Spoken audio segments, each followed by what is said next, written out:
कार्यक्रम का उद्देश्य क्या और किस प्रकार से उनको आयोजित किया जा रहा है?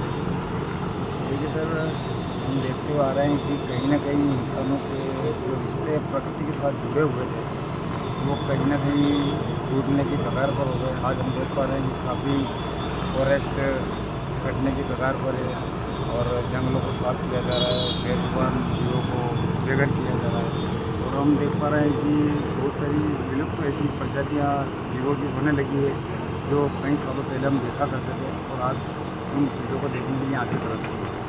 ऐसे ही जीवों के लिए हमने जो आज इस प्रोग्राम को यहाँ पर ऑर्गेनाइज करने की कोशिश की है और पूरे मध्य प्रदेश से सब मित्रों को हमने इनवाइट भी किया था और एक सोच बनाई थी कि हम कम से कम लोगों को इस प्रोग्राम के माध्यम से या वीडियो के माध्यम से कम लोगों को जागरूक करने की कोशिश करें कि कोई भी जीव कभी भी इंसान के लिए खतरनाक ना तो हुआ है ना ही कभी होगा। और दूसरी चीज़, पिछले साल जो हमने गर्मियों का इतना सामना किया था और अभी भी हम गर्मी का सामना कर रहे हैं, उसका कारण है कहीं ना कहीं वायु प्रदूषण के अंदर कुछ ना कुछ होने वाली जो इंसान की वजह से वायु प्रदूषण खराब हो रहा है, जिससे हमें ऑक्सीजन सही से मिल नहीं पा रही है। और जो वृक्ष काटे जा रहे हैं वहाँ भी कहीं ना कहीं हम उन चीज़ों की वजह से हम गर्मियों का सामना कर पा रहे हैं। तो यही वजह थी कि कम से कम ज़्यादा से ज़्यादा लोगों तक एक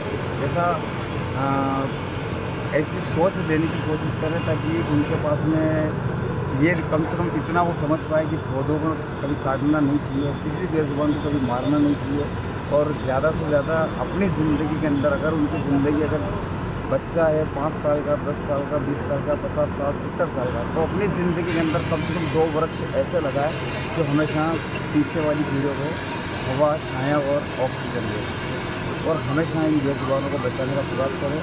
हमारा माध्यम भी यही है और हम इसीलिए इन बेजुबानों को बचाने की कोशिश करते हैं। हम इन बेजुबानों के लिए अपनी जान तक दांव पर लगाने के लिए बैठे हैं, लेकिन फिर भी लोग बहुत से ऐसे हैं जो इन जीवों को मारकर फेंक देते हैं। लेकिन आज के बाद में ऐसा ना हो, इसलिए हमने इस प्रोग्राम को करने की कोशिश। तो हमेशा रिक्वेस्ट करते हैं हम आप सभी से कि बेजुबानों को बचाएं और पेड़ पौधे लगाएं और हमेशा जंगलों की रक्षा करें। जय हिंद।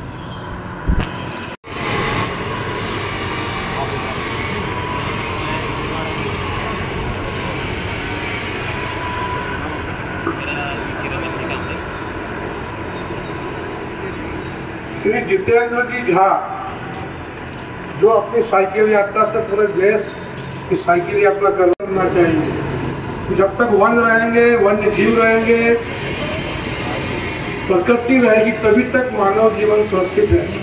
यदि इसमें से एक भी डिस्टर्ब हुआ तो हम मनुष्य जीवन की कल्पना भी नहीं कर सकते। ऐसे जितेंद्र झा निश्चित रूप से